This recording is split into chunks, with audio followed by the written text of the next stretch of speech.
You all good, Chase? Yeah, I'm ready. Alrighty. Make sure it's going. Okay. Yeah, they did one, and then it wasn't used, and then Austin and I used it during COVID to do our preseason drivers meeting. And Oh, that's nice. it. And then we figured out A how to little use bit it. closer, Sean. I can barely hear you. Is this better? Oh, yeah, perfect. All right, let's get started. We're here. Sean Birkle, as always, is my co-host, and we got a very special guest. Chase Jones is in the room. Now, for those of you who don't know, actually, you probably do know if you're listening, you know anything about karting, Chase Jones has quite a resume.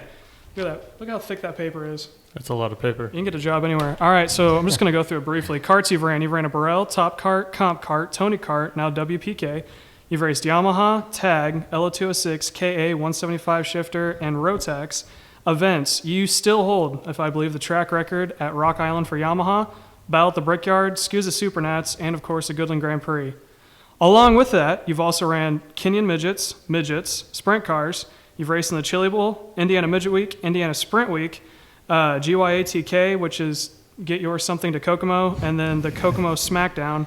And you're currently at IUPUI in the School of Kelly, and you're the team principal for MPG with Willpower Karts. So Chase, we're just going to start. You got a thick history to go over, so we're just going to start from the beginning. How did you get into karting? Yeah, man, that's a thick story to get started with. Actually, so my dad was in IndyCar for a super long time. Jonesy, a lot of people probably know the man. He's an absolute legend. But he actually took me to Newcastle, I believe. If not, it was an older track or a one-off type of race. And my dad took me there, and there was no intentions of starting racing or anything. He just took me there and said, "Hey, man," he goes, "Hey, I've got some friends. We're gonna go watch some racing. You want to go?" I'm like, "Absolutely." I'm probably 3.5, just fresh, 4 years old, probably. Okay. And he loves to tell this story, but as soon as we got there, I was just glued to the fence. And he asked me multiple times. He's like, "Hey, you want to go get lunch?" And I was like, "No, no, no." And so, like I said, man, I had my hands up on the fence, and I was just addicted to that point. And as soon as I turned, so it had to been when I was about 3.5. And as soon as I turned 4 for my 4th birthday in Greenwood, my dad and my mom and myself all had lunch. And after we had lunch, he's like, "Hey, I got something to show you." And sure enough, my first ever kid kart, Bruce, our scale guy here at Whiteland. Oh yeah. He was actually the one that made my kid kart. Okay. So he built that kid kart. That was my first ever kid kart. I won a lot of races with that specific kart, and I'm still trying to find it because I would love to just mount it up on my Now, wall. what was that? Was that a custom made, or was that a Burrell, or? No, it was custom made. Custom made from Bruce? Yeah, from Bruce, Okay. yeah. And he still does some vintage, chassis makes and all that He still stuff. makes laydowns for road racing, Yeah, if I remember so correctly. he does that, and then he does, like I said, he does vintage mock-ups of old school stuff, and super good at what he does. But yeah, that was my first kid kart, and myself and my dad spent countless hours in the back of Panther Racing parking lot. My mom would take me over to my dad's work, which was Panther at the time, as soon as I got started. And he would set up cones. He would set up a track for me. Mm-hmm. We started out with oil cans and cones. That's awesome. And, the first line of business was like, "Hey, man, you got to weave in and out of these cones in order to run on a racetrack." So I spent countless hours trying not to hit a cone, but also trying to make that line as straight as possible. Right. So, that was super cool. That's how it started. And, ever since then, I've been pretty fortunate to be where I'm at now. And, I've had a lot of great people and a lot of not so great people come along the way, but that's just the thick of things, right? So, my dad's the one that got me started in all of this, and my mom's been super supportive with all of it. And like I said, I've met so many fortunate people that have given me opportunities, whether it be karts or cars or anything like that. And now I'm here with MPG Motorsports and Willpower Kart, and I'm fortunate enough that Willpower and Billy Vincent believe in me to run the team. And I fully believe in what I'm doing right now, and I had this vision to give back to the community. You know, I've been around the block for karting for a long time, and I've always wanted to do the things the right way. And there's been special treatment all along my racing career.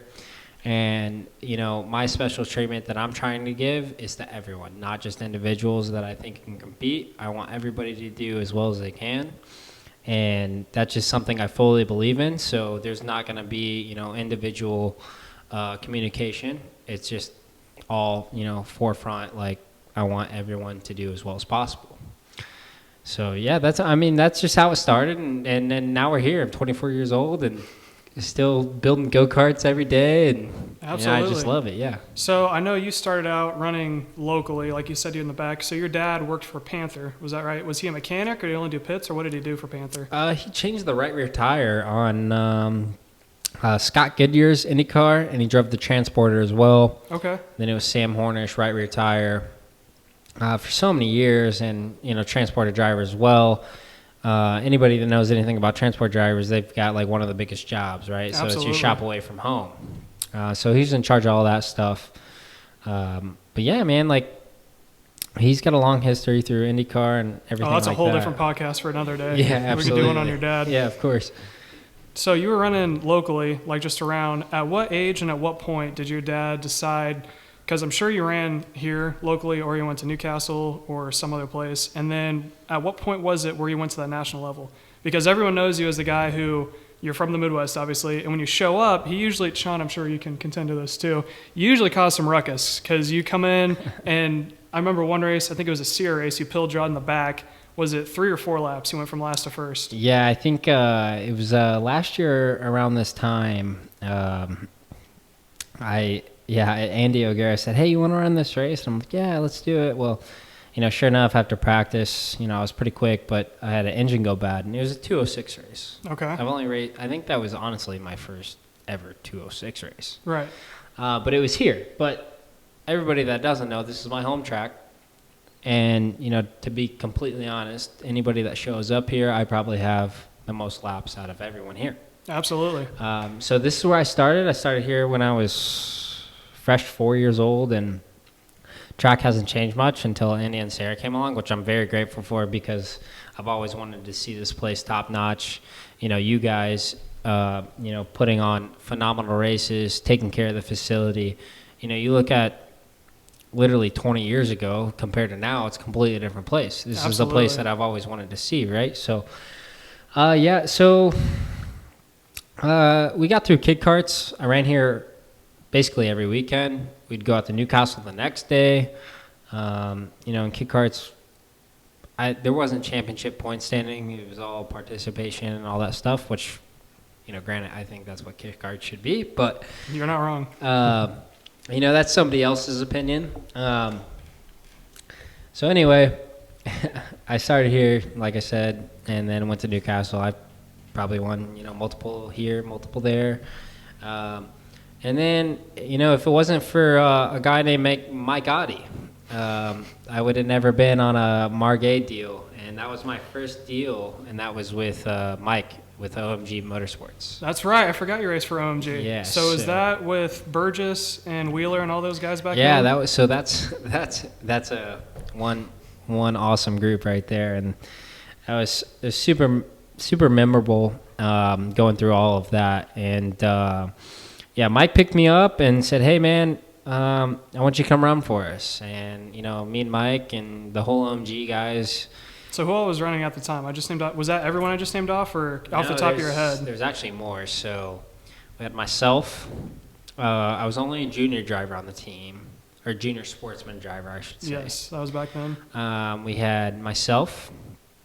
We had Robert Stout. Okay. We had Morgan Nelson for the time being, Jackson Mears for the time being, and then we had our senior drivers or master drivers were Jason Burgess, Yep.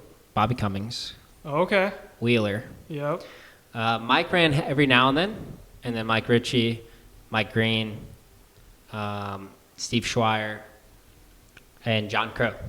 Oh, I forgot about John Crow. John Crow ran for with us for a little bit, but yeah, we had one heck of a team for sure. That's some very legendary names. I was gonna say, in and man, of like itself. yeah, I was fortunate enough because you look around, people don't really stay in the sport that long anymore, and that's what I love about karting because I was fortunate enough to have those guys that were legends that won everything, and they were all my mentors. Right. And the only real reason that I was able to win those races as such a young age was because of those guys.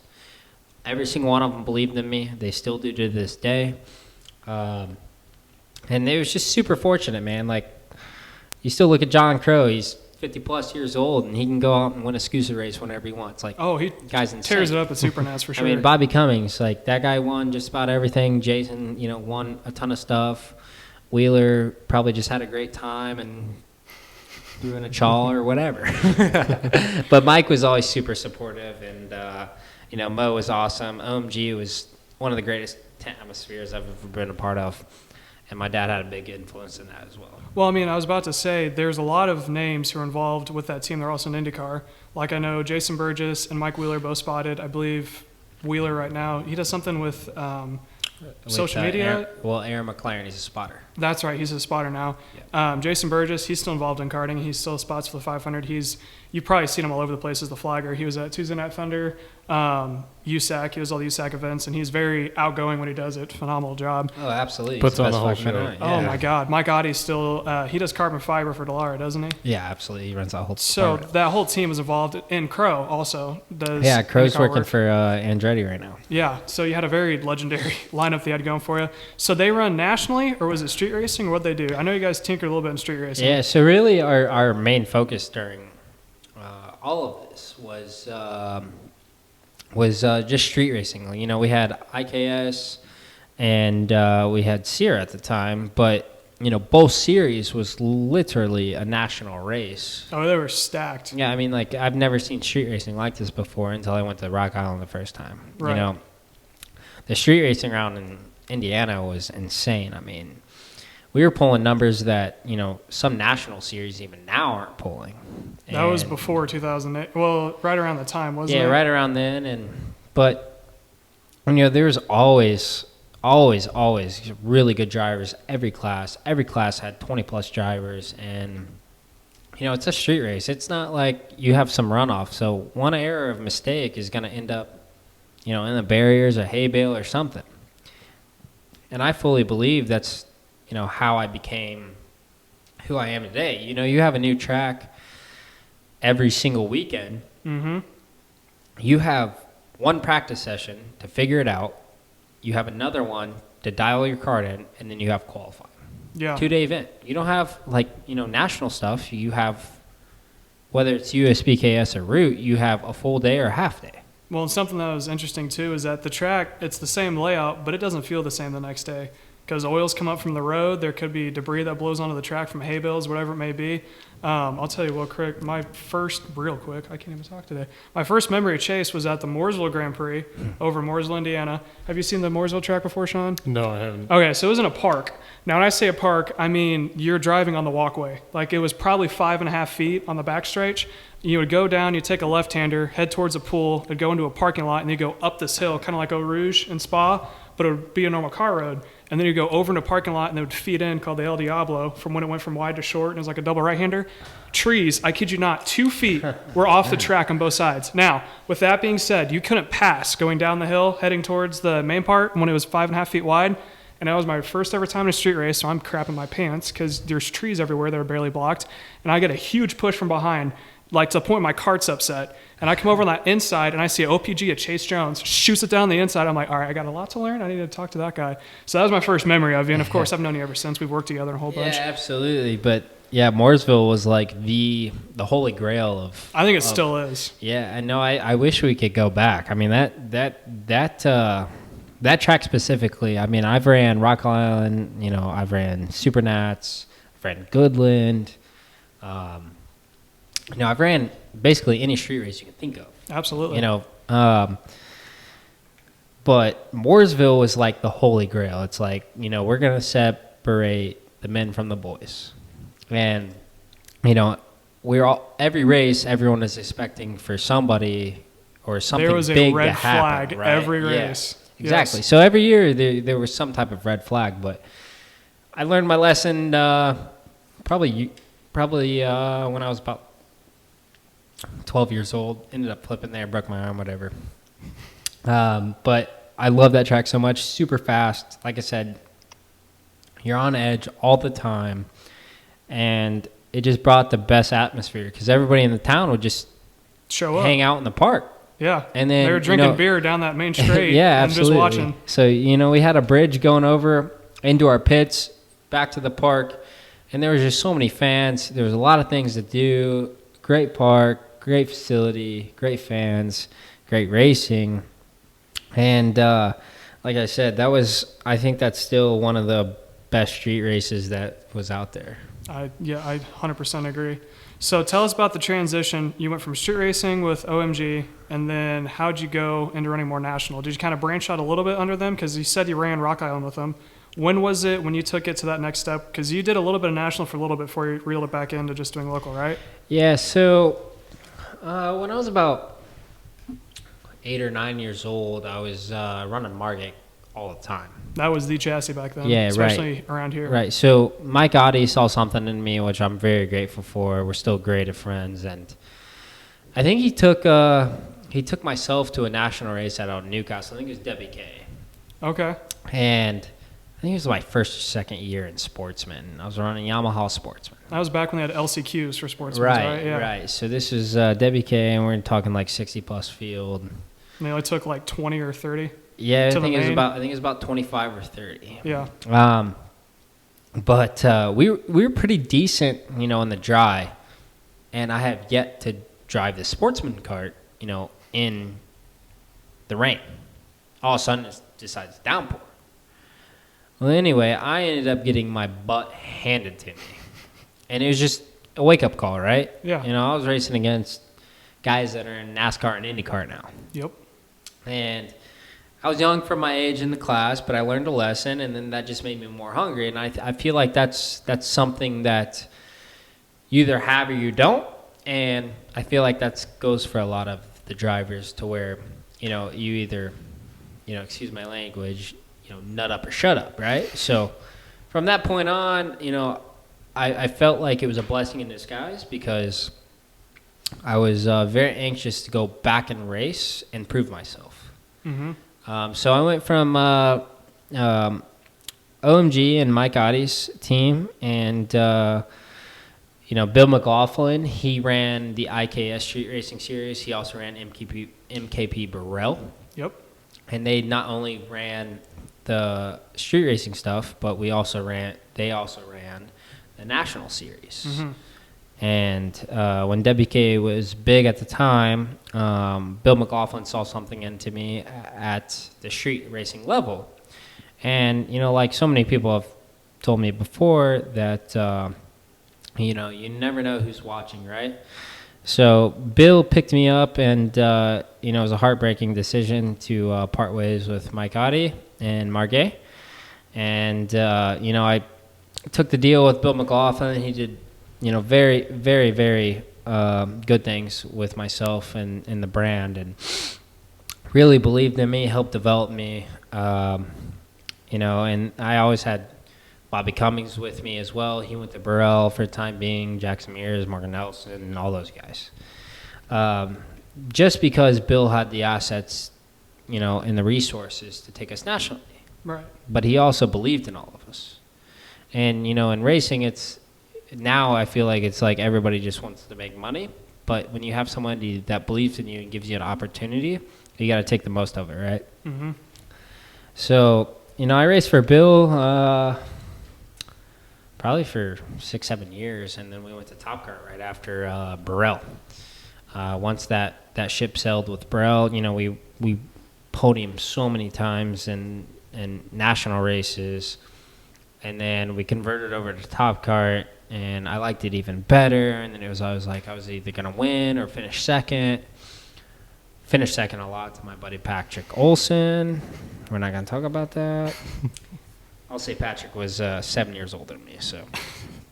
Well, I'll tell you too. That was one of my memories as well, because my brother ran for Evolution under. That was a classic team as well. That was. You had Kurt Mathewson and Absolutely. Garrick Miller, who basically ran that organization. And my brother, around the same age as you, I think you're in the same age group. But every time we showed up, it was either OMG or it was McLaughlin. And there was always a team that we were never quite with you guys. We were always towards the back. They kind of focused more on the senior side of things as far as shifters and whatnot. But we always had to just wait right there. And we were very competitive with you guys. And I think that's what you're talking about, people trying to make money. Because back then, you had these massive teams. Like you had Evolution, you had the McLaughlins. I'm sure you had a couple of smaller ones like OMG.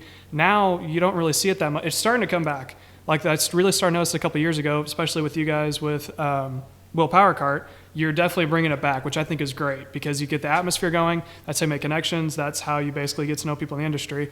But yeah, that was one of my memories with you. So you're running with McLaughlin, with Burrell and under Top Kart. At what point do you introduce cars in the scenario? Because did you race Kenyans first or did you just jump straight into a midget? No, I actually, I had a great sponsor. His name's Nick Tuttle, and he owns Sonic Q. What's that? It's based out of Greenfield. They run, system measuring for ICU units. They picked up very sensitive sounds, whether something's going wrong or not. Okay. They monitor all of that. They also own an iCloud up there as well, and whole data system. Okay. A lot of technology stuff. Sounds like it. You're right. So Nick had sponsored me since I was probably 8 years old. Stuck with me by my side.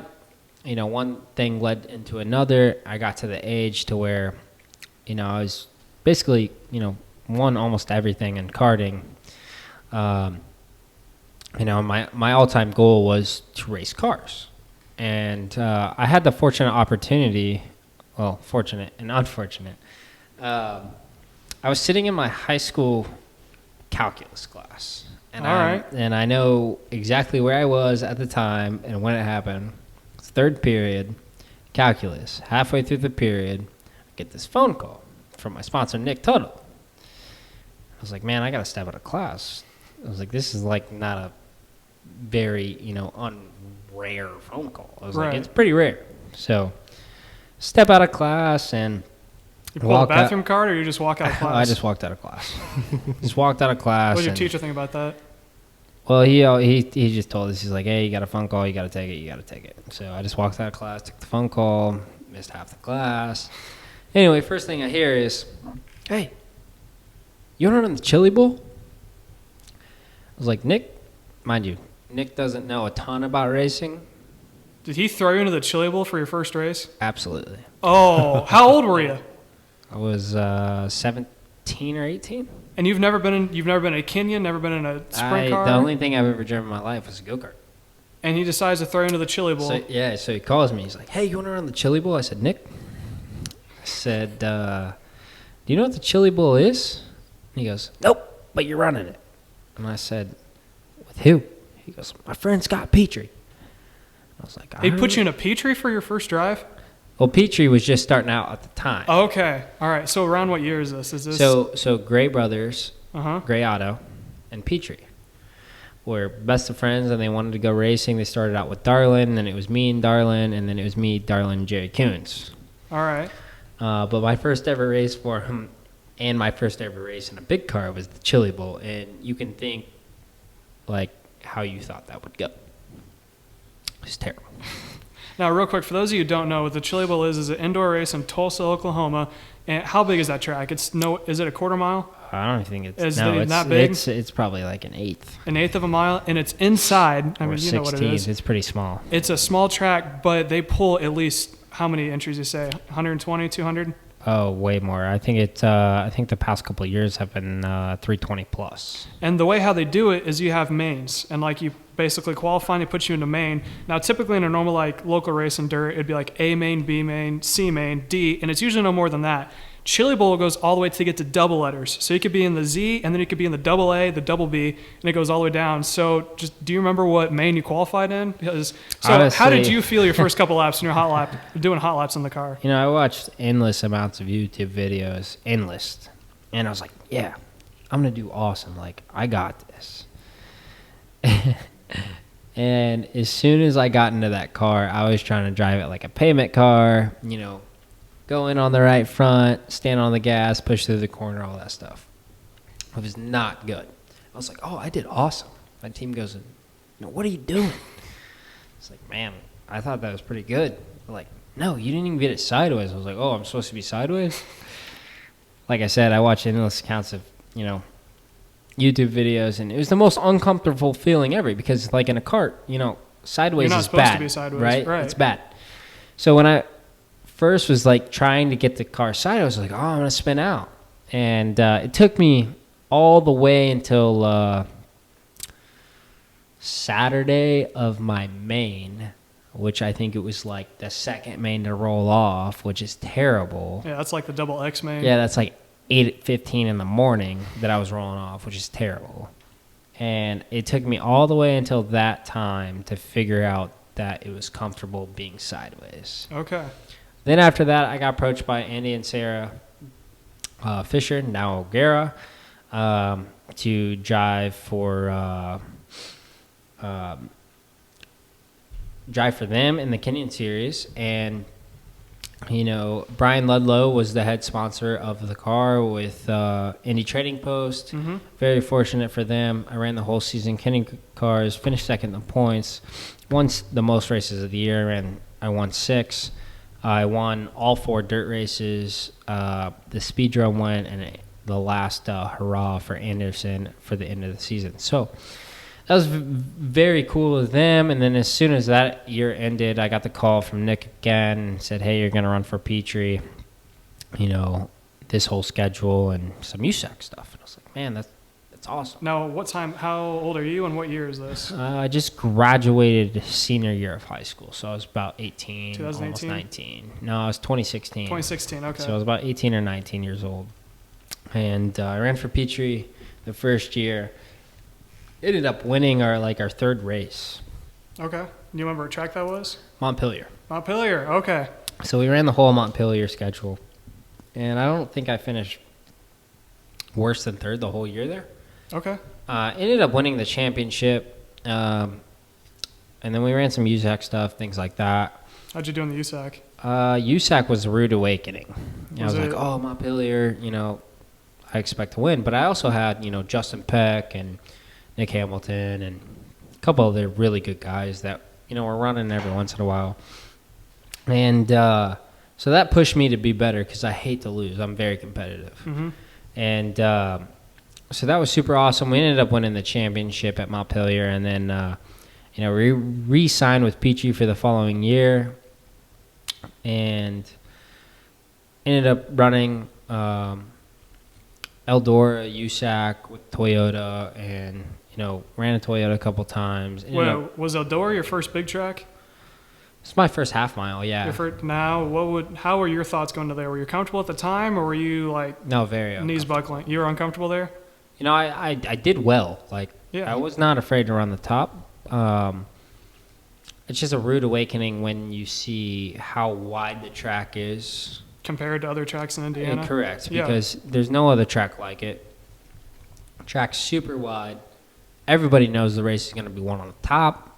That's how that place is when Eldora is Eldora. Yeah. You know, there is some off nights. So I told myself, I was like, you know, go out there, you know, run the top, have some fun, and just keep the thing in one piece. Well, when I really learned how to carry a 100-mile-an-hour car into the wall the correct way, not hitting the wall, was at Eldora. Did you learn the hard way at Eldora at first? No, I actually never crashed at Eldora. Oh, that's good. Can't say the same at a couple other places, but yeah, running out at Eldora when you can like nonchalantly feel the right rear just barely tap the wall is Unsettling at first? oh yeah, it's something to get used to. But like you say, the closer to the wall you are, the less it's going to hurt, right? And that's one thing that I learned at Eldora. I ended up running pretty good. I think I finished top 10 my first time there, and then the second time there, I'm pretty sure I finished top 10 as well. So were you running midget week and sprint week at the time when you were running with the midgets for Petrie, or how'd that play out? No, I never ran midget week for Petrie. This was, I think, 4 Crown. Okay. So that was my first ever race, and I had, Scott believed in me enough to put a Toyota under my hood so we could compete. And heat race didn't go as well as planned. Got into my own head. I have stacked full of field of heat race drivers, and that's something I've worked on with myself. Is we're all the same until we get behind the wheel, right? So, right. That was one thing that really startled me, was just how big the track was and who was around me. So it was intimidating, to say the least? Yeah, it was, because I started on pole for the heat race. Oh, was that a pill draw or was it from lap time? It was pill draw, and then qualifying was inverse, so I ended up starting on the pole. Oh, okay. Yeah, I'm sure that did scare you a little bit. Yeah, it was pretty wild. I can't even explain it. It just is what it is. Oh, I'm sure, and I'm sure everyone who's raced iRacing is like, oh, I know what that's like, but I'm sure it's completely different in real life than from a video game. Yeah, it's definitely nothing like it. So you're running for Petrie, you're doing all this stuff, you're 18, 19 years old. I'm sure you're making your way there. At this point, what was your goal? Like, did you have a mindset to go to IndyCar, NASCAR, or were you just doing this for fun and you plan on go? Did you also go to college as well at the same time from right after high school, or how'd that pan out? Yeah, so as soon as I graduated high school, I went straight into college. So during this whole time, I still am in college, and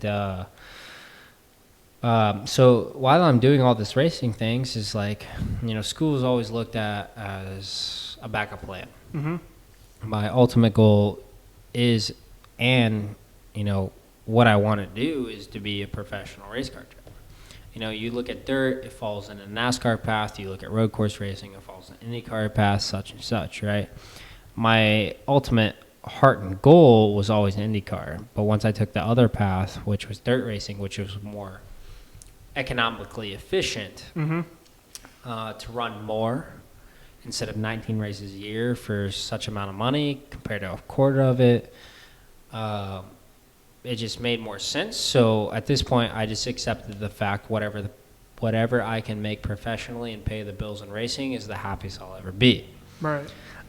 So we're still chipping away at the bit, not giving up on the dream yet, but also I have a dream of giving back to where I started and providing a better team atmosphere, better team support, better equipment, and just producing awesome drivers and results. And we'll get to that later on, because I'm sure we can do hours on that, because everything you've done for it. So around what time did you move from Petrie? Because you ran a bunch of other different teams after Petrie, didn't you? Or a couple? I ran for Kenny Irwin. I ran for Davey Ray for a year, and then I'm still running for Gray Auto right now. That's right. And you have Sprint Week coming up, right? It starts next Friday, the 23rd. We got 7 races and 9 nights. Are you doing the full everything? Yeah, that's the plan. We're going to do all 7 and 9 nights. It's going to be my first full Sprint Week. I've never done the full midget week. I've ran a couple nights, but never done the full thing, so I'm super excited about it. That's awesome. So we'll wrap up the midgets and sprints here. What was your most memorable experience when you're running midgets or sprint cars, teams, what have you? What stands out the most in the back of your mind when you were in that, where you still are in that period right now?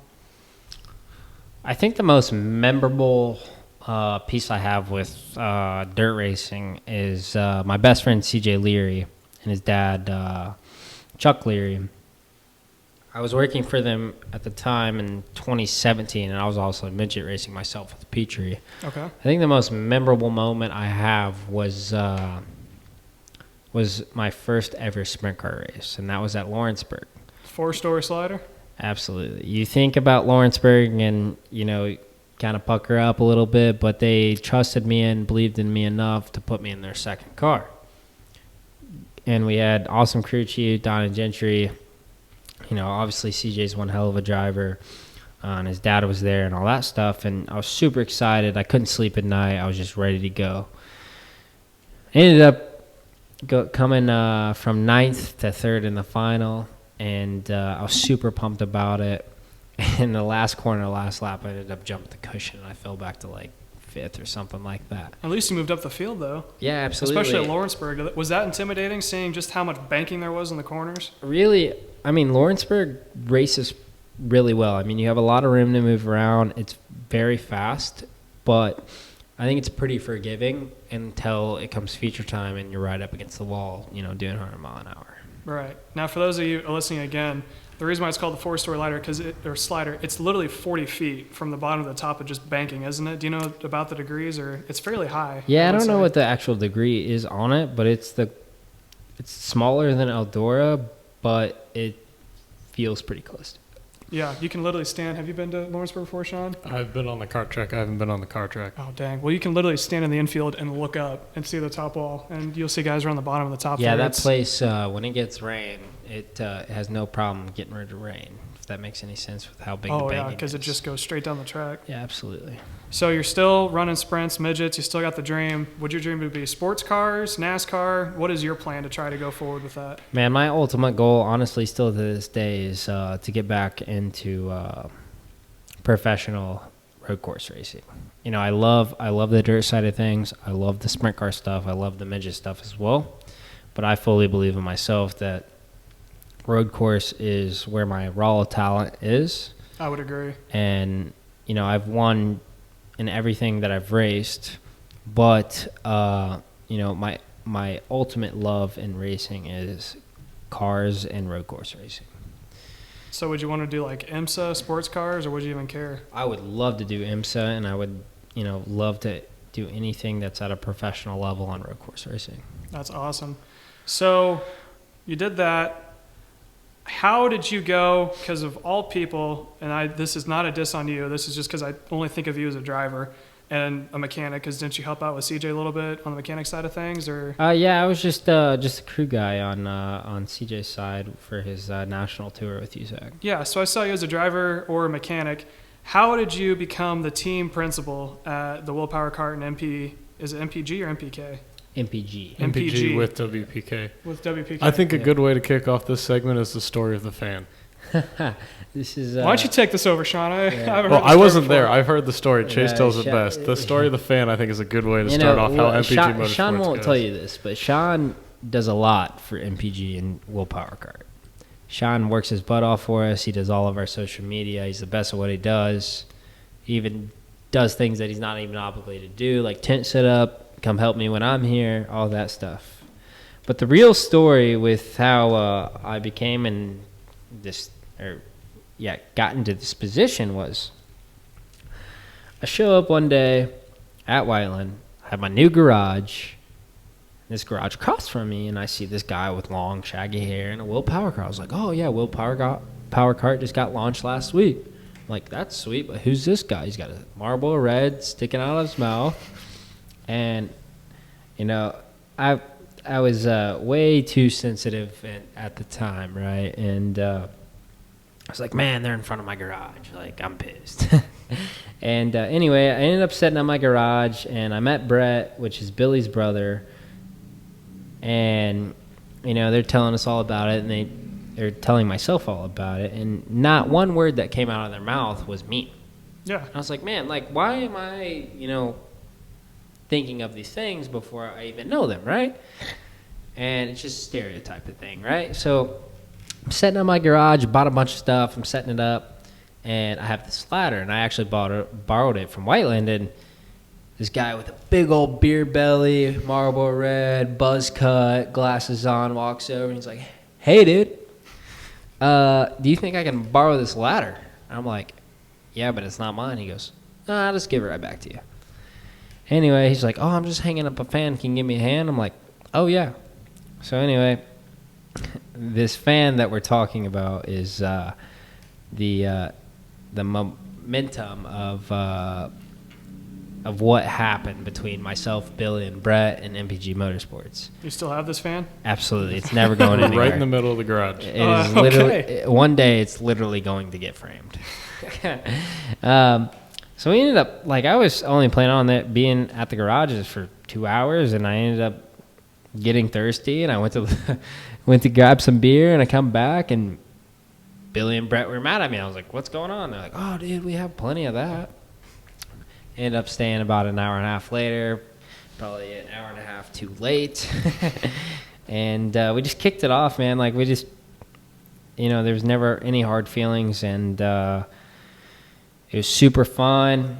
And then that night, like I said, my dad worked in IndyCar. Billy runs, Aaron McLaren, is competition director. Brett is, fabricator there. And, there's a lot of history in racing there. Absolutely. Billy's dad and Brett's dad, built his own cars in the garage, which, that's where MPG came from, is my parents' garage, where it all started. No way. Absolutely. That's awesome. Yeah, and I love it, and I think that's awesome why it's MPG and Will Power Kart. So myself and Billy have been super tight ever since. I drove for Billy. He got some insight on myself. We kicked it off that night. Ended up having a ton of mutual friends after he made some phone calls. We won, I think, our first ever 7 races together. Like, didn't get beat, including the Battle of the Brickyard. Finished top 10 at USPKS, our first outing. All those big races, we had one heck of a year in 2020, and that's when it started. But it was literally all over for him just asking me if he could use a ladder to mount a fan. So that fan is not going anywhere. I don't care if it's broke or anything. Well, I got to say this real quick, too, and I think, Sean, you can, so for those of you who don't know, Sean is a photographer. He works for a whole bunch of different series, as well as MPG. My background is I'm an announcer locally. I do it all over. My first, I think, breakout event, and I got you to thank for this, too. My first breakout event, and Sean's was, too, and that's why I think him and I are pretty close, was about the Brickyard in 2020 due to coronavirus. Just certain circumstances with how the situations played out allowed us so that both of us could try to get our foot in the door. And you got yours with photography. You did an awesome job. I got mine with announcing. I think I did a mediocre job at best, but apparently I didn't do too bad because I'm not fired. But the one race that stands out, and the one thing that I'm remembered for, was the KA senior race at Battle at the Brickyard. I believe it was you, and I want to say, was it Luca Marr? Luca Mars. So you guys are going back and forth, not just for the race, the whole dang weekend long, and they are absolutely hammering each other. Like late braking, get a little bit of a push and tug to each other, just going back and forth the whole time. I'm up in the booth with Randy Kugler, and I'm trying to learn as much as I can. And by this time, it's one of the last races on Sunday. Randy's voice and mine as well were starting to go out, and I literally lost my voice because you guys just kept going back and forth. Randy's over there just trying to keep up, but I'm bouncing off the freaking walls going all over the place because I think it was the most interesting. There may have been 20 karts in the field, which is the smallest one out of everything. It was actually pretty big, and there was a lot of top teams there as well. There were. I remember there wasn't as much as 206, but there was a decent amount. Right. But it was a stacked field, and you two were at the front of it all. Tell us what happened the last couple of laps, because I remember sitting in a certain meeting about a little bit of an incident. Yeah. I mean, if you don't want to talk about it, we don't have to. I don't know what the statute of limitations are on it. No, absolutely, man. I mean, the way I look at it, man, is I always play as you get what you give. And, I felt like a move that Luca put on myself was not clean. And that was on Saturday, wasn't it? Yeah, that was in the heat races. Yes. And, I wasn't very happy about it, and I just kept it in the back of my mind. I said, you get what you give, but you get it back bigger, right? Mm-hmm. So, it was nice. The whole rest of Saturday, we had more heats after that. Actually, the second heat, myself and Adam Maxwell just took off with it. It was in the rain. I forgot about that, yes. Yeah, I think Luca finished third that day or something. And in the final, I knew it was going to be between myself and Luca. I was starting on pole for the final. We went heat race win, second in the second heat race. And then in the final, I knew if I started on pole, we'd be just fine. And at that track, it's just all about drafting. Mm-hmm. If you start, fifth or worst, you might as well just load it up, right? The leaders get out, all due respect, but it's not a driver's track. Anybody can be fast there. And, I knew I was geared a little bit differently, and I knew that he would pull me out of the 180, which is the tightest corner. Couldn't figure it out, and, I had a lot of good insight of that was the gear I needed to be on. Well, sure enough, like, I could have pulled a higher gear to been better out of it, right? And anyway, long story short, myself and Luca, I think we gapped the field by like 10 plus seconds probably, and it was just me and him. We just pushed the entire time. I think it was around 18 seconds you guys had going into 2 to go. Something like that. And I looked up. I peeked behind me at one point, and like I said, I kept that in the back of my mind, and I already had a game plan of what I was going to do if it came down to a certain situation. And long story short, it came down to that situation to where I did exactly what he did to me and previously on Saturday. Well, once I did that for the win, it apparently the officials didn't like it. Ended up having a protest against myself. Thought I was going to lose the race. Wasn't happy about it. And, I've won Goodland Grand Prix. I've won Rock Island. And now I've won, Battle of the Brickyard. And that's like one of the holy grails of street racing. Absolutely. And that's really a race that I wanted to win really bad because, you have Triple Crown. And the only big street race I haven't won, minus Supernats, which is in a parking lot, the only big street race I haven't won or competed in is Elkhart Lake. So I really wanted to chalk this one off my bucket list. And, it just came down to remembering what had happened to myself. I gave it back in the right manner, I thought. If it wasn't in the correct manner, I only won by like 0.02 of a second, which is like an eyelash. I didn't know who won when you guys come across Exactly. the line. I had no idea who won. I pulled in the pits. I didn't celebrate after the checkered flag. Nothing. I had no idea if I won. I honestly thought he won. He even had a lap car pushing him. I forgot. Yeah, he did. He even had a lap car that was pushing him to the checkered flag, which I seriously thought he beat me. And I pulled in the pits first, and, my whole team's hooping and hollering. I was like, man, I must have won. And I got out. I was like, did I win? They're like, yeah, you won. I was like, awesome. Well, then protest came about. Had no idea who won when we were called up the podium. And I knew as soon as that, I wasn't called up for third, wasn't called up for second. And I was like, holy crap, did I just win this race? That's why you look shocked, because I was doing the interviews. Remember calling you up and your eyes lit up. Yeah, I about cried, man. Like, I literally thought I lost on a protest, and I was going to be very upset about it. And I felt like I was going to let my whole team down. John Crow won earlier in the day, and I really wanted to get 2 wins for the team. Crow had a dominant fashion win, and I felt like I walked in there expecting to win, and that's how I walk into every race, expecting to compete for wins. And I feel like, for drivers and things like that, like if you don't expect to win when walking into races, you've already lost. Yeah, I would agree. And, that's why I try to put past my junior drivers. But anyway, ended up winning that race. And, for Billy Vincent, I know that was like such a monumental race because that was like the first really big race that John Crow, started the day off strong. We had a lot of other good drivers in other categories that, were very close to podiums. And I said, man, like, we've done all we can to put ourselves in the best starting position. Like, let's go do this thing. Ended up winning and literally about cried on the podium because that is the one race that I really, really wanted to win. So who kept the break, you or Billy?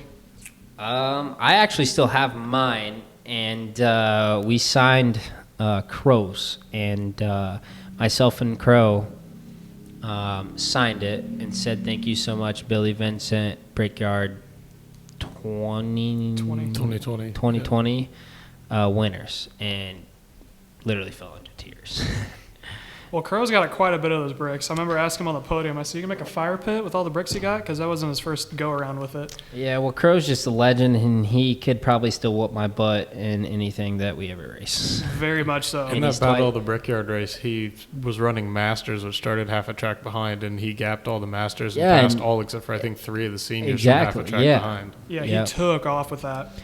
And like I said, like you talk about draft is so important there, and I was just amazed at the gap that he just put on them in the first 4 laps. And I said, man, like, you know, he gets a 12-cart field, like they're not going to get a draft off that. And he got it. Put on a John Crow clinic. The Crow Show, as you will. The Crow Show. Oh, yeah, he did. Well, I remember, you want to talk about draft, my first time running there not in a shifter was in 206, and it was 70. Did you ever run 206 there, Sean? No, I had not. Have you ever ran it before? No, I've actually never run the Battle of the Brickyard. I've always been working it. Oh, that's unfortunate. I think I qualified. I had a horrible collection engine, and I think I started qualified somewhere around 40th, and I found out the engine was bad, switched it, went to the back of the field in 75th, and same thing as you're like, if you're not in the top 5, you're out. I was like, well, I can at least pass people because there's enough people to go around. So I swapped engines. Turns out Jeremy Morales, who's one of my good friends who works for a fab shop he's involved with, iCart, started, I think, in like 40th, and he walked up to me and was like, hey, we're going to run this together. I was like, you're out of your freaking mind. No way I'm passing 30 carts in the start. Sure enough, he gets loose because some guy pushed him, because you've seen those starts there. There's no gap or room for error. He gets a little loose on the inside, washes all the way up the track. I think I get around 10 or 15 people just because I started way in the back, so I may or may not have had a little bit of help going. And he goes to the high side, and I think we finished somewhere about 25th and 30th, like in the end of it all. Ours around people. But no, you're exactly right, because you're in that mid-pack, and top 5 are gone. So, but no, I just had to thank you because that made my entire, I think that one race, I think, set off my announcing career because I thought it was going to be boring when you two took off. But you got to give yourself credit too, man. Like, you know, if I owned a track, you'd be announcing as well. Well, I appreciate that. Yeah, I'd be kind of upset if I wasn't. I know, no kidding, man. Like, you definitely kill it, and you know, I just try to give the best race possible, and obviously, you know, try to win every race I'm a part of. Well, you gave me a really good one to announce as my first one. So now, I think of you as a very good driver. You have head on your shoulders. You're in college and you're karting, and I'm in school and working at the same time. So is Sean. I got to give you props to that. But I have to say, I thought you were out of your freaking mind when you never ran a shifter before, and you decided to go to Las Vegas to run SKUSA Supernats in a 175 shifter.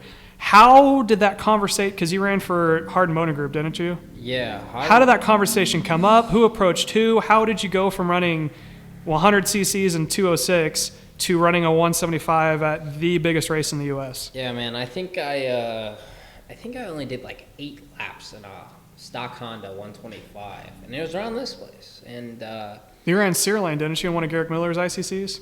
I did like 3 laps. Okay, so and you have... That was probably 4 years prior of Vegas. Okay, so you have less than 20 laps in a shifter, which is a completely different animal than anything else. I think the only thing we did was get me acclimated with the motor, which is at Sear Lane. I think I only ended up doing 25 laps. That's a small track. You can't let it eat. Yeah, right. We only had, green track. No one ever really runs it. At the end of the day, I was literally running on cords. And, Devin Hardin Smith, once we decided, to take the challenge to run with Hardin Motorsports Group, Darren reached out to me. I've been very good friends with the whole Hardin family. They live right down the street from my dad's house in Brown County. And they've watched me, grow up and go through the ranks and all that stuff. And Devin's done a phenomenal job of making a name for himself and being one of the top shifter drivers as well. Absolutely. They've got, an awesome engine program as well that's all done by Darren, which is BCRE engines. And, Darren reached out to me. He goes, hey, what do you think about running Supernats? I was like, man, I really wanted to. I've never really just got the chance. It's never really worked out. He's like, well, what do you think about running a Pro 2 shifter? And I was like, man, that sounds awesome. And so we show up to Supernats and, got a full team.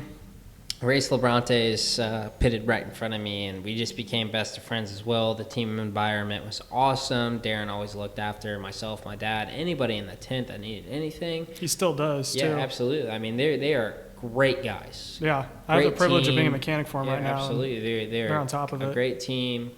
They've got literally everything that you can think of as far as, data, driver coaching, all of that stuff. And it's not just like individual, it's all about team. Whether you're good, bad, ugly, whatever, it's... Well, I'm pretty ugly, so if they let me work for them, then they are very team atmosphered. Well, I wasn't getting to that standpoint of anything, but like I said, they offer so many good things. And when we showed up at Supernats, my dad was like, "Hey, let's just have a good time. Like, we've never done this before. Let's see all we can do." My dad has been my mechanic like my whole life, and ever since I took this journey on myself with Will Power Card, I haven't needed anyone because I fully believe in what I'm doing and in the brand that I'm running.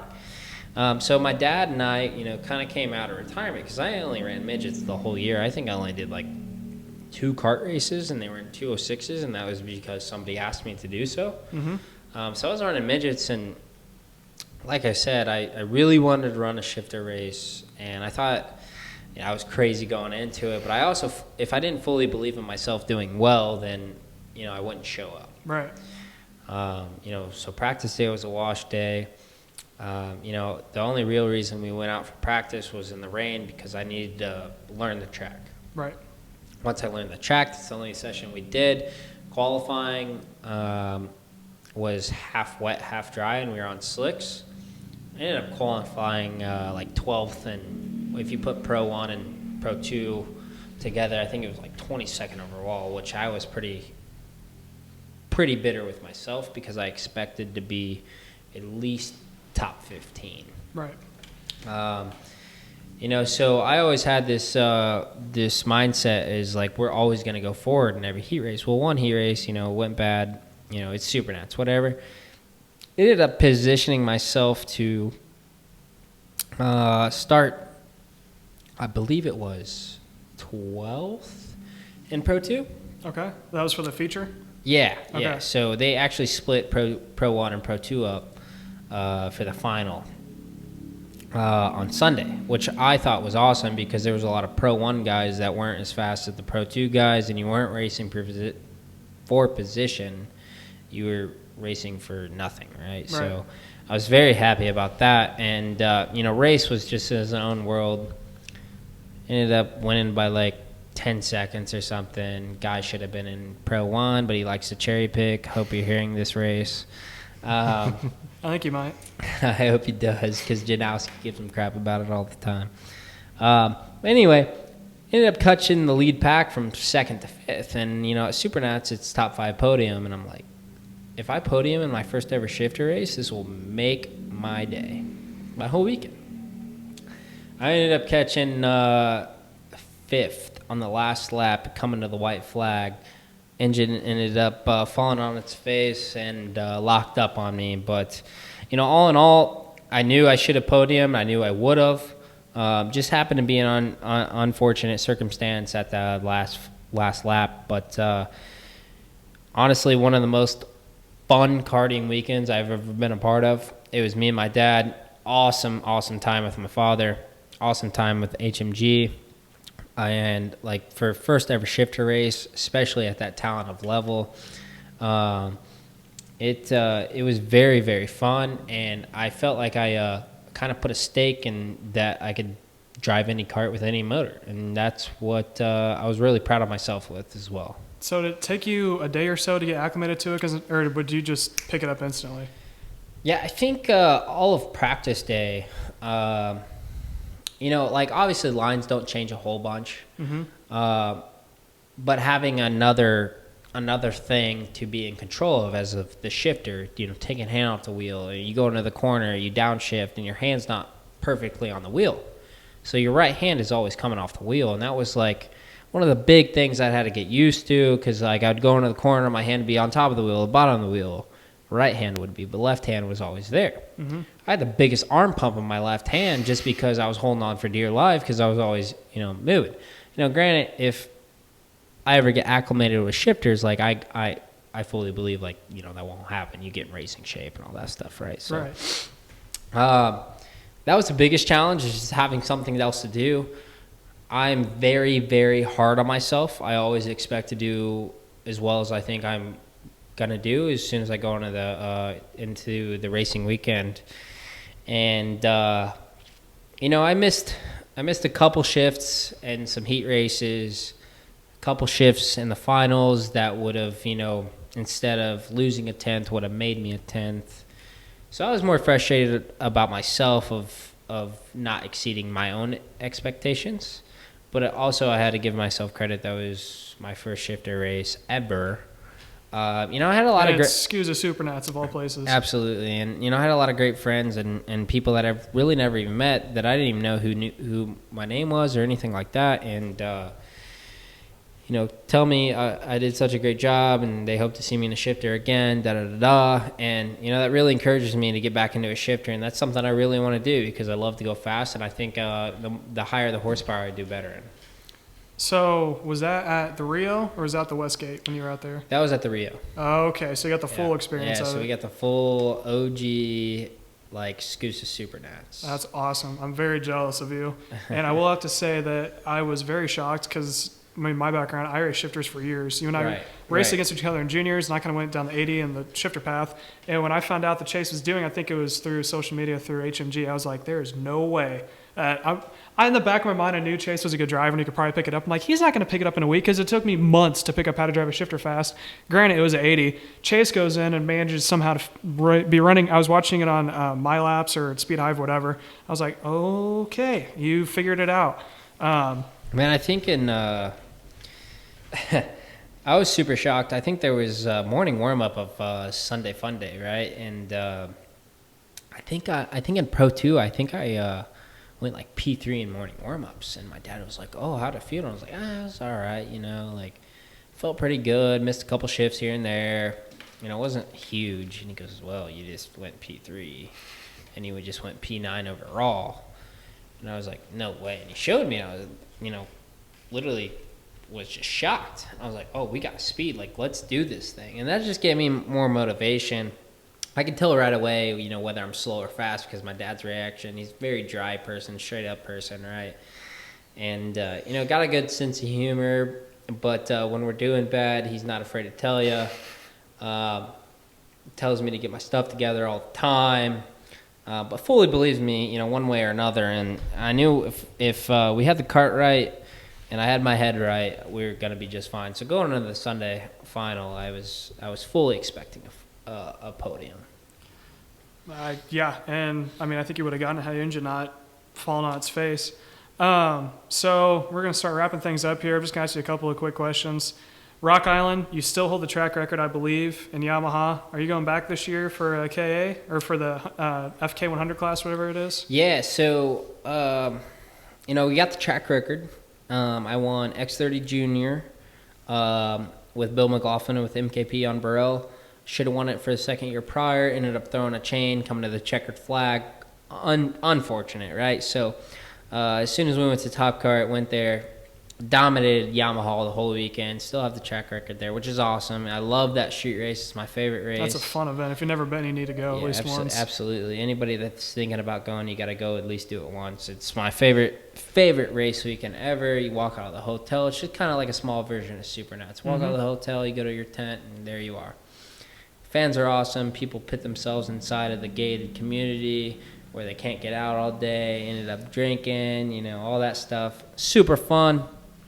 And, my goal this year, I think, myself, Billy, and his brother Brett have talked about going back this year, and I think we're going to do it, but my goal is to run as many classes as possible. How many are you going to run? That's undecided yet, but I definitely have to run Yamaha. I definitely have to run. Well, is FK 100? No, they're combining them all. It depends on how they split them. If you can run Yamaha and KA, I think it's just one class altogether. If it's just one class, then I'm obviously going to run KA. Okay. But if Yamaha and KA are split, I'm going to run both of those. And I would really love to go straight forward with King of the Streets. You're going to throw a shifter He's together. going to take on Race Liberante and take his crown. Oh, we got to That's the plan. All right, I'm saying it right now. Sean I Birkle actually and talked to Race last night. And did you? Yeah, we were on the phone for about an hour. And like I said, he's one of my really good friends and have utmost respect for each other with what we're doing in the karting community. And Is he throwing a race factory together for you? no, he's definitely going to run his race factory, but I'm obligated, and I don't want to run anything else other than the Will Power Kart. So we'll see if we got the debut of the Will Power Kart shifter at Rock Island Grand. Do you know what engine you're going to run on it? I have no idea yet. It's undecided.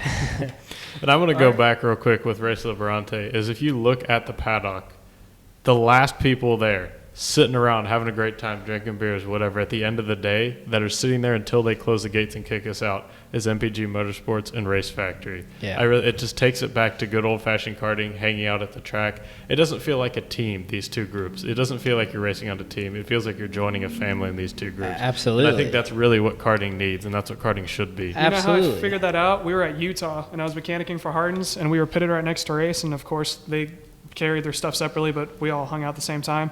I noticed it on Saturday when we were all trying to go back, and we're starving, and we literally stayed 45 minutes away from the track, and we had a panel van that we all rode back and forth with. I think it was maybe 5:30. I look up, and they have a golf cart, and there's some girl hanging on for dear life in the golf cart with Doing one wheelies. hand. No, with one hand, because the other hand, she couldn't let go of her beer. No. So she was just Saved hanging the on with beer one and held on hand, for just dear dangling life. back and forth. But no, they have a good time. I got the privilege of racing against them at Quincy Grand Prix this year, and that was a blast. And I remember the highlight of me, because I hadn't been in a 175 ever, and I haven't been in a kart in over 3 years, as I was 8/10 off of him and Devin. I was like, oh, we made it. We're going to SCUSA. But no, race is a good time. Hard Motorsports is a good Yeah. time. He has a good program. Yeah, and he's starting to get Race going. is obviously doing his own thing with Race Factory, and he's doing a phenomenal job. He's got a lot of really good partners and drivers with him. But like Sean said, it's not a really big, like you look at manufacturer deals, and everybody's trying to beat everybody. But like at the end of the day, yeah, we're trying to beat each other. But as soon as that last race ends or practice sessions ends, you can find both teams hanging around. And Oh, absolutely. like I said, you got great guys in both teams. But myself and Race are like I said, very good friends. And there was a night at Stars at Newcastle, and Race stopped by and seen if I needed help building carts, and he helped here and there. And then I knew Race had his hands full with himself building customer carts, and we were probably up till about 1:30 just building carts, drinking beer, and having a grand time. And that's what I feel like karting's missed. Like some people take it too serious, but I feel like people got to take a step back, take a deep breath, and enjoy the people that are around each other, because it's not all fun and games until you have no friends left, right? So. Well, and he started a great tradition. I think every team should do this. It was the first time I actually had warm beer, and it was actually Twisted Tea, because that man likes him some Twisted Teas. Was when the race was over, we're cleaning everything up, and he's in a circle. It's him, Joe Ruck, and a couple other people. I think it was Cody Beck, one of the mechanics, and also a driver that week, and a couple other people. And he's like, "You got a beer?" And I said, "No." He goes, "First off, that's a problem. Second off, go to the cooler and get you one and hold this knife." I was like, "What am I getting? What type of cult do you have going on here?" And so they all shocking at the same time. He was like, "I'll tell you whenever it." He is a fun guy to be around. He definitely brings a different atmosphere to karting that you said needs to be back. Yeah, he actually made my Super Nats, super memorable. And I could just imagine what you and him would do in Vegas. yeah, so like that was our first time meeting, and like I said, he was my teammate at the time. He was on Comp Kart, and I Comp Kart, and I ran a Matt Croc at the time. I was only one on that chassis inside the tent, and we were racing in the same class, but the dude never took a chance out of his day to not help me, which I thought was awesome, because you got a guy at the top of his game. There's a lot of guys at the top of the game right now, right? And Race always was looking after me, and he's like an older big brother, but he's also like one of my good friends. Like we talk to each other every week. But after Super Nats was over, he ended up winning, and that's awesome. We had a good run as well. Whole team really did awesome, and that whole week, I wasn't big into gambling. I just had turned 21. We ended up sitting on the blackjack table. So that was the first real person that taught me how to play blackjack. And, you can imagine the bartenders walking around, how that night ended up. And we ended up on the rooftop of the Rio for the after party. And I don't think I paid for a drink. And that just tells you what kind of guy Race is. And, you get two guys together that know racing and like to have a good time. And that's what it produces. And Race is just one hell of a good friend and one hell of a good guy. And one hell of a driver, too. Yeah, absolutely. And I think that's what we were talking on the phone last night, is like we've never really actually had He mentioned this at Quincy. He Yeah, wants to come out with the race factory and race you here in one of your Will Power carts. Absolutely. And we talked about that last night. And I said, man, you don't even have to race your own stuff. Like, I'll prepare a cart for you. Like, that's just how it is. He would do the same for me. Absolutely. And but we've never really had a head-to-head race. You know, obviously he raced, you know, the whole Pro Tour, everything like that, won the championship, won almost every race in Pro 2. And like I said, man, he just looked after me, and, you know, so, you know, one day we're going to have a really good shootout, and I think it's going to be really fun. It's something I look forward to. I strive off of competition. When I show up to big national events, you know, a lot of people, you know, put their heads down about who's there, and I really don't care who's there. You know, I fully expect that I'm one of those guys, and that's what I'm trying to get all of my drivers to understand is, who cares? If you want to be the best, you got to beat the best, right? Mm-hmm. And I think that's just like the stepping stone of in the right direction with kart racing in general is, you know, karting right now is huge. Yeah. And, you know, I think providing an opportunity to drivers that I believe in that nobody else saw in me, or, you know, giving a driver that has low income or something like that I fully believe in, that I've done, you know, with Austin Olds, and I fully believe that kid is going to be something special soon.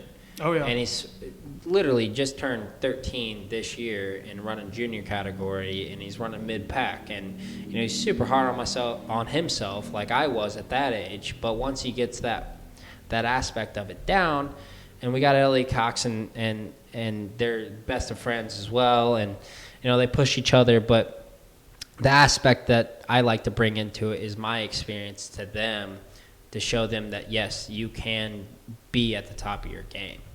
You know, Elliot's won some big races. Austin's won, you know, some big races. He almost won Super Nats twice. Oh yeah. And micro and mini. Kid's awesome driver, and you know, that's just the things that we work on at MPG Motorsports and Will Power Car is, you know, you got to have your head right to be right? So, you know, I just try to offer, myself, Billy, we try to offer the best tent atmosphere possible, the same treatment across all boards, everything that you can think of, and that's just really what we're trying to do. And I've never been so happy, you know, working on go-karts ever in my life. So if people are interested in getting into one of your Will Power carts, how do they get in contact with you? Where do they go? Go straight through me or myself, Billy Vincent. But, yeah, chase@willpowercart.com is my email, and phone number is 317-258-2648. And interested in Will Power Cart, any Kart Republic parts, contact me or Billy Vincent at billv@willpowercart.com. Well, there's some good promotion right there. We got to There learn how to you do go. that. There you go. And then you can come see any of us here at Whiteland Raceway Park. Absolutely. You got a garage set up. It's an awesome garage. It apparently has a great fan in the middle of it, It's too. already too full. Is it actually? It's already too So full. that's the one thing that myself and Billy talked about the other day. And, you know, myself and Billy talk every single day. Like I said, he's one of my best friends. He's literally the 40-year-old version of myself. That's scary. Two of the guys running around. It is scary, but it's also awesome the way, you know, you think about it. But myself and Billy, you know, we had this conversation about a fan. Sean was there. Austin Fairfield was there. Aaron Hackmeister, all those guys. And we were just sitting around in lawn chairs, and myself and Billy told that fan story. And he's like, man, look at us. He's like, have you ever imagined, like, where we'd be at in a year? And I said, Billy, it's only been about, you know, 10 months. And he's like, man, like, that's crazy. Because we went from a one-cart garage with one Will Power Cart in it that I ran, won several races with, ended up turning into 2, ended up turning into 3, ended up turning into 4, 5, 6, so on. Ended up selling those. Had 3 more carts that we started out with this year. And now I think, you know, we have half a building here, which is... It's 5 garages, isn't it? 6. 6 garages? 6 garages all the way through? No. It's 4 garages all the way through. Okay. No, it is. It's 3 all the way through. That's what it is. Okay. So we have half a building here at Whiteland Raceway Park. And I mean, you guys walked in today, and there's no standing room left. No, there isn't. I was shocked when I was in Yeah, there. absolutely. I mean, like, we can't keep inventory in. It's insane. We order carts from Italy. They're already sold before they land, which honestly is a good problem to have, but it also is makes everything, tough to take care after our own team as well, which I feel like we were doing, way better job at that than we were, at the start of it. Like I said, Billy's competition director at Air McLaren, which is completely awesome. We have a ton of IndyCar drivers that come and run our karts and pound laps here to stay in shape, perfect their craft, all that things. And that's what we just try to provide is the one-stop shop and, the best atmosphere possible. Absolutely. And I heard, too, I think, Sean, you told me this, Oliver Askew is going to be running here on Saturday. That's the rumor going around the That's the rumor rumor. mill. I wasn't actually going to try to run. I was going to announce it. I'm like, I won't do both. But now I'm trying to find a chassis and an engine just to run that event because I heard it's going to be a decent. Are you running it for KA on Saturday? We'll see. I'm supposed to run the sprint car in Gas City, and I don't know if we're going to run Saturday or not. But if not, I'll be here. And there's a head-to-head competition that is in the rise between myself, Oliver Askew, and then my junior driver, Elliot Cox, thinks he can whip up on the seniors, who has won every race at Wyland since he got on Will Power Kart, by the way. And he's been loving it, and he's been super fast here at Wyland, and he thinks he can whoop my butt. So well, if you have see. a spare KA, I think I know someone sitting right here who might want to run it. I think I have one in a box sitting in the garage. I'll put it together if you want me to run it. It's already together. Just slap it on. All right, let's do it. All right, so we actually have had a great conversation. Hour and 15 minutes. Hour and We've 15. been talking That's for. pretty good. That is very good. So we'll do a little bit of closing right here. Chase, you have such a track history of everything that you've done from karting to cars to asphalt to dirt. What event would you say you were on it? It was your best event so far, if you can even think of one, or top three. I think, honestly, the most impressed I think I've been with myself, which is the driver that I push myself to be every single race.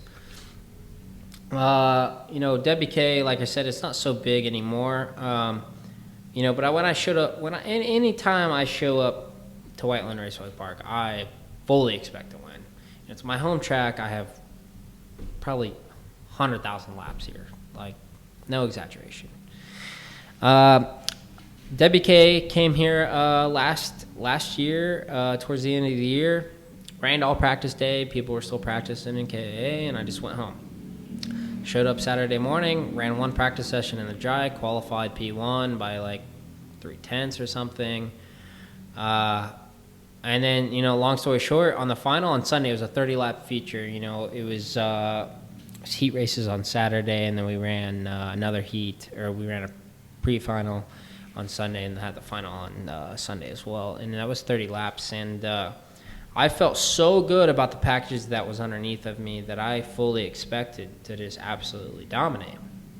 And ended up going out there, and I ran 30 laps, and this proves the package as well, that it does not fall off, and it's the complete package, and this is something I've never had. Granted, like I said, I have a ton of laps around here, but I ran 30 laps all within a tenth of a second of each other. That's very impressive. And those laps were the unofficial lap record here at That's what I Whiteland. thought. Of any engine package, it was the unofficial. Well, and you said the track record. It wasn't on the first lap. It was like lap 15, 16, somewhere in the middle. And they were all real close to that yeah, same time. My first lap, I think, was we got down on the 29s that weekend. I think I was the only one to get into the 29s. You were. I remember announcing that. Yeah, and the official track record here too, by the way, is also with the Will Power Kart with Ben Hewitt. Absolutely, and I think I ran a 29.9 was the first lap, and I ran all the way down to a 28 flat. So I ran 30 laps all within a tenth of a second of each other. Led the whole race, won by like about a half a track, and I think like for myself that was the most memorable thing that. For myself was a monumental thing because I've never ran 30 laps all within a tenth of a second of each other. That's very impressive. Like especially at a track like this, you have very, very little room for error.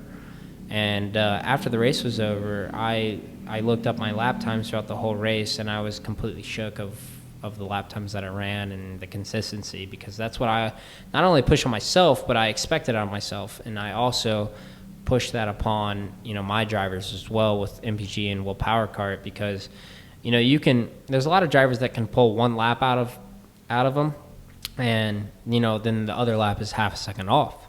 But if you can be consistent, that's one thing. But if you can do that over and over and over again and be fast, you're gonna have a hard time losing a race. Yeah. So that was probably the most monumental race, for myself, for expectations, and I was first time in my life was like impressed with my own driving.